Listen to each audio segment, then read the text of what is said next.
Il était une fois dans une banlieue de gauche, grise et triste, un adolescent de gauche qui avait deux passions dans la vie. Vouloir enfin faire triompher amour, gloire et beauté, et se prendre des râteaux avec les filles. Comme Jean-Eudes avait eu la chance d'avoir Capitaine Obvious comme professeur en cours de pléonasme, il savait que ses passions étaient passionnées.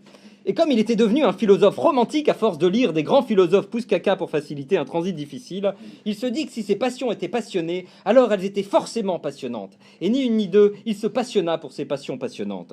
Ainsi jeta-t-il arbitrairement et passionnément son dévolu amoureux sur Thérèse, une fille de sa classe.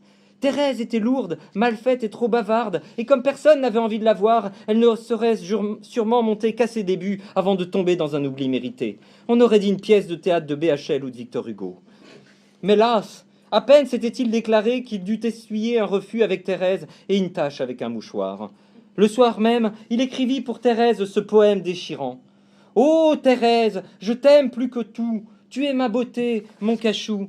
Quand je te vois, je suis heureux, et quand t'es pas là, je suis malheureux. Je mourirais si tu partirais, et je renaîtrais si tu reviendrais. Car mon amour pour toi est immense. Laisse-moi encore une chance. » C'est très beau. Dès que Thérèse reçut par la poste son poème d'amour, l'effet fut immédiat. Elle se maquilla les yeux, la bouche, se parfuma et s'épila pour faire chier les féministes radicales, puis fit sortir toutes les pensées négatives de son âme pour pouvoir accueillir sans tâche l'amour d'où qu'il vienne, puis fit sortir tout le sébum de ses comédons pour pouvoir accueillir sans tâche les caresses d'amour où qu'elles se posent, puis fit sortir toutes les selles de son corps pour pouvoir accueillir sans tâche l'amour où qu'il aille. Et quand tout cela fut fait, elle prit 3 capotes pour aller voir son mec, le prof de sport de Jean-Eudes. Une semaine s'écoula sans réponse, et Jean-Eudes se dit que Thérèse devait certainement se mourir d'amour pour lui, mais préféra garder le silence. Il joua alors l'indifférence pour lui montrer qu'il n'était pas dupe, et qu'il savait bien la passion qu'il avait allumée en elle, comme on dit dans les chansons de Barbelivien. Parce qu'après tout, une passion, c'est jamais qu'une sorte de combustible qui sommeille à l'état liquide à l'intérieur d'une femme, et qu'on peut allumer rien qu'en frottant son allumette au bon endroit au bon moment. Cette stratégie dite de l'indifférence, tant pratiquée par les lycéens, dépassa toute espérance. Thérèse fut complètement, totalement et parfaitement indifférente. On aurait dit Colomb face aux droits de l'homme. Jean-Eudes, désemparé, n'y tint plus, et accomplit alors ce premier pas vers sa destinée. Il écrivit une chanson d'amour. Bon, une chanson d'amour, c'est un peu comme une érection qui dépasse du pantalon. C'est un truc qu'on ne devrait pas montrer à tout le monde. Car même si vous en êtes très fier, si la personne à qui ça s'adresse n'est pas intéressée, il vaudrait mieux l'arranger pour pas déranger. C'est vrai, ça peut être très embarrassant pour tout le monde, même si ça dure que 3 minutes. En fait, une chanson d'amour sincère, c'est un peu comme un enfant avec son caca. C'est pas parce que c'est une création authentique, intime et que ça va mieux après que ça intéresse les autres. En réalité, c'est un immense malentendu. Tout le monde croit qu'une chanson d'amour, c'est en rapport avec la musique, alors que c'est juste une extension du pénis. Et plus c'est romantique, plus c'est en rapport avec le pénis. Par exemple, mesdames, si un Italien chevelu a attrapé un coup de soleil, un coup d'amour, un coup de je t'aime, et qui veut visiter votre paradis, ne vous laissez pas abuser. Si ça se trouve, votre paradis, c'est surtout le sien. Et si ça se trouve, c'est comme dans l'immobilier. C'est pas parce qu'on a bien aimé la visite qu'on est prêt à s'engager pour 20 ans.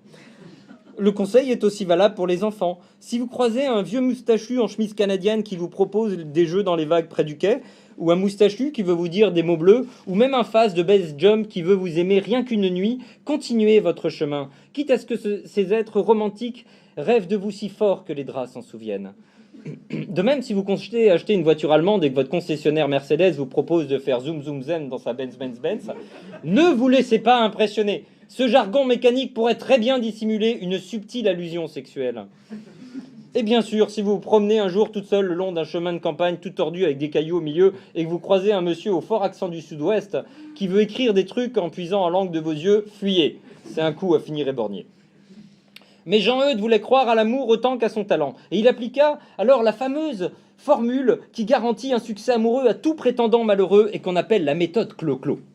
C'est une méthode infaillible qui consiste à chanter de toutes ses forces pour parler de son malheur à soi, pour dire que c'est pas juste qu'elle veuille pas alors qu'on a très envie de la posséder, et enfin d'assurer la dame d'un amour éternel étouffant dont elle n'a ni envie ni besoin. Las, lorsque Jean-Eudes chanta à Thérèse sa sérénade devant le vestiaire du gymnase où elle s'était enfermée avec son prof de sport pour parler d'équitation, il n'eut pas de réponse mais sentit que Thérèse était agacée. Et lorsque Thérèse arriva le lendemain au lycée, ce fut le drame. Elle se précipita vers Jean-Eudes et sortit de sa poche un énorme tube finisseur d'histoire en spray.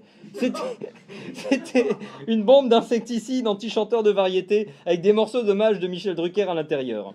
Elle aspergea alors Jean-Eudes, qui disparut en moins de temps qu'il n'en faut à un chanteur de nostalgie pour faire rimer amour avec toujours. Et paf, le chanteur. Merci à vous.